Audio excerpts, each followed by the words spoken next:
SIR এর form 7 জমাকে কেন্দ্র করে বালুরঘাট মহকুমা শাসকের দপ্তরে উত্তেজনা ছড়ালো। পরিস্থিতি সামাল দিতে ডিএসপি হেডকোয়ার্টার বিক্রম প্রসাদের নেতৃত্বে বিশাল পুলিশ বাহিনী ঘটনাস্থলে। এদিন দুপুরে বালুরঘাটের বিজেপি নেতা তথা বিজেপির ওবিসি মোর্চার রাজ্য সভাপতি শুভেন্দু সরকার, বিজেপির জেলা সহ সভাপতি পূর্ণিমা মহন্ত, বিজেপির বালুরঘাট শহর সভাপতি সমীর প্রসাদ দত্ত মহকুমা শাসকের দপ্তরে যান অস্তিত্ব নেই তেমন কিছু ব্যক্তির নাম জমা দিতে।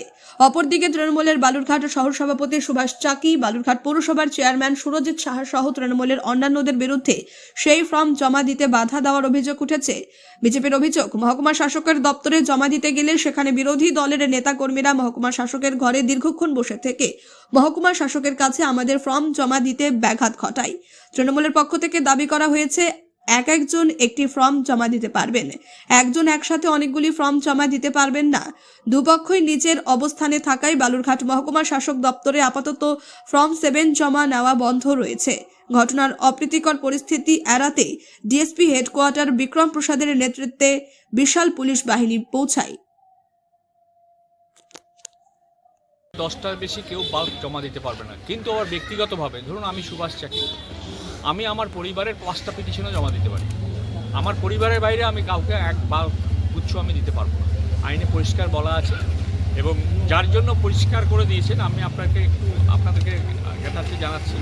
এই কলামটাই আছে হচ্ছে, হেডলাইনটাই রয়েছে হচ্ছে no bulk application shall be received. তার পরবর্তীকালে কিছু কথা বলার পর নির্বাচন কমিশনের মনে হয়েছে যে এখানে কিছু গণ্ডগোল হতে পারে, সেই জন্য লাস্ট পোর্শনটাই বলেছেন however the individual applications relating to the members of the same household, that is the same family presented together, may be accepted। অর্থাৎ আমার বাড়ির, তাহলে এই কথাটা বলার কোনো উনি যে যুক্তিটা দেখাচ্ছেন সেই যুক্তিটা আমরা মানতে রাজি নই। উনি বলছেন ইন্ডিভিজুয়াল কলেজ সেক্ষেত্রেও গোটা ভারতবর্ষের ঠিকা নিয়ে আমার কাছে জমা দিতে পারে, তা নয়। আইনটার ক্রিটিক্যাল প্রশ্নটা এসেছিল বলেই নির্বাচন কমিশন ওইখানে একটা কলাম দিয়ে বলে দিয়েছেন যে however the individual applications relating to the members of the same household, that is same family members presented together, may be accepted। অর্থাৎ আমার বাড়ির আমি অ্যাপ্লিকেট হতে পারি, আমার বাড়ির যদি 5টা অ্যাপ্লিকেশন থাকে 7 ফর্মে জমা দেওয়ার মতন পরিস্থিতি থাকে, আমি 5টা জমা দিতে পারবো। আর তারপরেও আরও বলেছেন নির্বাচন কমিশন পরিষ্কার ভাষায় বলেছেন, দি election commission has also made some relaxation in this matter to allow booth level agent অর্থাৎ BLA 2 of political parties to file an application not exceeding 10 days per day। কন্ট্রোভার্সিটা হতে পারে, এটা ইলেকশন কমিশন মাথায় রেখে এই আইনটার কিছু পরিবর্তন করে বা সংশোধিত করে বা তার ভাষাতে তিনি লিখেছেন। কন্ট্রোভার্সি হতে পারে বলেই তিনি বলেছেন BLA 2রা 10টার বেশি জমা দিতে পারবে না। আজকে কি ঘটলো, আজকে কি জানালেন, কি ঘটলো?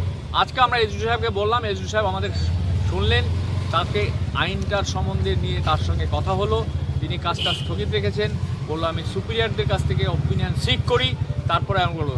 আমরা এই মুহূর্তে বোধহয় এই জেলার সর্বোচ্চ যিনি কর্মধার আছেন তার সঙ্গে কিছু কথাবার্তা করেন, উনি আমাদের সাজেস্ট করেন আপনারা একটু ডিএম সাহেবের সঙ্গে কথা বলুন, যা হবে এই জেলায় সব একটাই হবে। কেউ কি বাল্ক জমা দিয়েছেন বলে? জমা দিয়েছেন, আমরা ভিতরে জমা দিয়েছে বলেই তো আমরা খবরটা পেয়েছি। আপনারা কি জেলা শাসকের কাছে? নিশ্চয়ই, এখন আমরা জেলা শাসকের কাছে যাব। আর ইতিমধ্যেই আমি আপনাদের জ্ঞাতার্থে বলি, কিছুক্ষণ আগে সুপ্রিম কোর্ট ওয়েস্ট বেঙ্গলে যে পিটিশনটা হিয়ারিং ছিল তাতে 16 দফা সম্বন্ধে বলেছেন।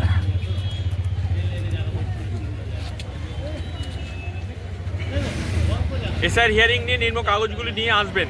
জন্মের সার্টিফিকেট, মাধ্যমিক, উচ্চ মাধ্যমিক, বিএ MA পাসের সার্টিফিকেট না থাকলে মাধ্যমিকের অ্যাডমিট কার্ড, পাসপোর্ট নতুন বা পুরনো, রিলেশন শেষ হলে নিয়ে আসবেন। ওবিসি SC সার্টিফিকেট, পাট্টার জমির কাগজপত্র, PPO সার্টিফিকেট, পুরনো ব্যাংকের পাসবই, LIC দলিল, অফিসের বই 1987 আগে হলে খুব ভালো হয়, না থাকলে যা আছে তাই নিয়ে আসবেন। পুরনো দলিল, খতিয়ান এবং ঘর পাওয়া সরকারি কাগজপত্র, নিজেদের আধার কার্ড এবং 2002 সালের স্পষ্ট ভোটার লিস্টে প্রথম পাতায় যে পাতায় নিজের বা নিজের বাবা মার নাম আছে, এসআইআর ফর্ম, বাবা মায়ের নামের আধার, প্যান কার্ড, ভোটার মারা গেলে মৃত্যুর সার্টিফিকেট, ঠাকুরদাদার নানা এবং ঠাকুরমার দাদি নানির আধার কার্ড, প্যান কার্ড থাকলে নিয়ে আসবেন। মারা গেলে সার্টিফিকেট কিংবা যদি এসআইআর ফর্মের 2002 সালের পার্ট দেখানো যায়, সম্ভব হলে 2011 সালের সেন্সাসের জনগণনা কাগজপত্র, এটা আমাদের কাছে খুব গুরুত্বপূর্ণ হয়ে দাঁড়িয়েছে। গত 2011 সালে সেন্সাস হয়েছিল গোটা ভারতবর্ষে, তখন আমাদের কাছে কাগজগুলো খুব গুরুত্বপূর্ণ হয়নি। এই জেলার শুধু নয়, সারা ভারতবর্ষের মানুষের কাছে সেই কাগজগুলো নেই। আমরা এখন অফিসের চাপ দিয়েছি, তারা এই কাগজগুলো খুঁজে আমাদেরকে, যে মানুষগুলো নোটিশ পাচ্ছে তারা দেবে। এছাড়া সরকারি স্কুলের ট্রান্সফার সার্টিফিকেট, 5, 6, 7, 8 পাস কাগজের সার্টিফিকেট যদি না থাকে নিয়ে আসবেন। বন্দুকের লাইসেন্স যদি থাকে কারো, তার সেগুলো এই কাগজগুলো কনসিডার করতে বলেছে সুপ্রিম কোর্ট। দীর্ঘক্ষণ তো কথা বললেন, আর কি মানে পরবর্তীতে কি চাইছেন বা কি চাইছেন মানে আমরা আইন চাইছি, আইনের শাসন চাইছি। এটা তমলিকি শাসনের মতন হয়ে যাচ্ছে। আজকে এক কথা বলছেন, কালকে এক কথা বলছেন। আদালতে গেলে সব মানুষের তো আদালতে যাওয়া সম্ভব নয়, একটা তো প্যারিটি থাকবে। একটা মানুষ কি দেখাতে পারে? 2002 সালে ভোটার নাম আছে, ভোটার লিস্টে বাবা মার সঙ্গে ডিজিটাল কিছু গণ্ডগোল আছে, থাকতে পারে, বয়সের তারতম্য থাকতে পারে। যেখানে আজকে সুপ্রিম কোর্ট তারতম্য আছে, লজিক্যাল ডিসক্রিপেন্সি সম্বন্ধে বলেছে বাবা মার পেরেন্টসের সঙ্গে বয়সটা তো আমি দেইনি।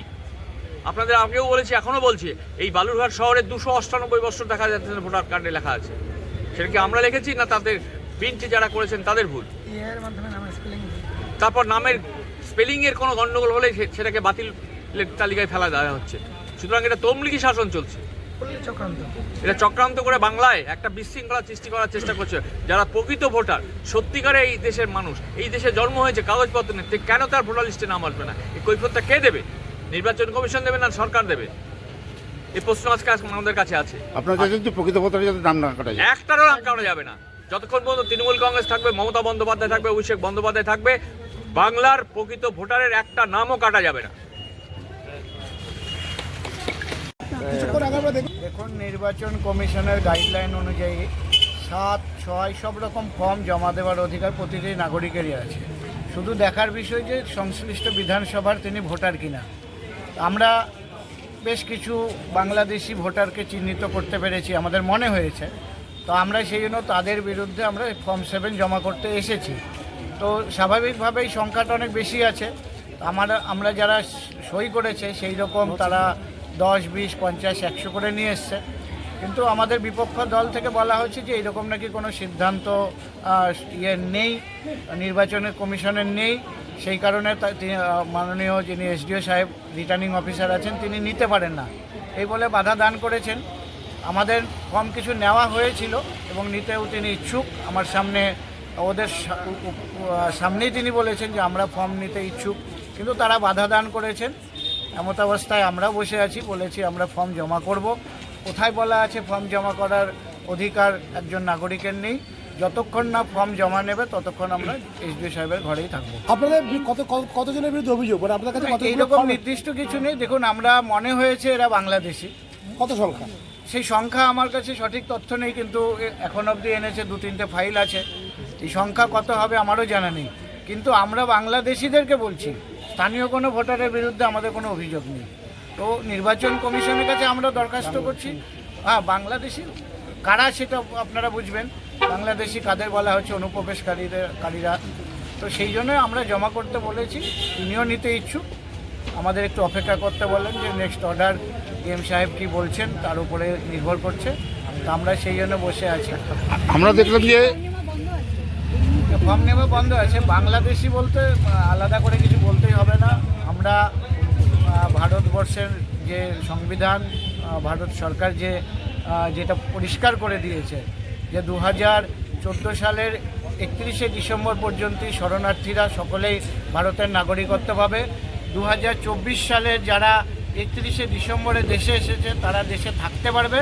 বাকি যারা অনুপ্রবেশকারী, যারা এই দেশ থেকে দেশে নানাবিধভাবে কারণে তারা এসে আশ্রয় নিচ্ছে, তাদেরকে আমরা চিহ্নিত করার চেষ্টা করছি এবং তাদের বিরুদ্ধেই ফর্ম 7 জমা করার চেষ্টা করছি। আমরা দেখলাম যে দীর্ঘক্ষণ আপনাদের বসে থাকতে হলো, কারণ তৃণমূলের প্রচুর আর কি বাধা দিয়েছিল বা আপনাদের? আমাদের কিছু বলা হয়নি, আমরা কোনো রাজনৈতিক দলের সাথে কথা বলিনি। আমরা রিটার্নিং অফিসারের কাছে এসেছি, তিনি আমাদের না করতে পারেননি এখনও। আমরাও বলেছি আপনাকে ফর্ম নিতে হবে, তিনি কিছুক্ষণ অপেক্ষা করে আছেন, তার উপরে চাপ থাকতে পারে আমার জানা নেই।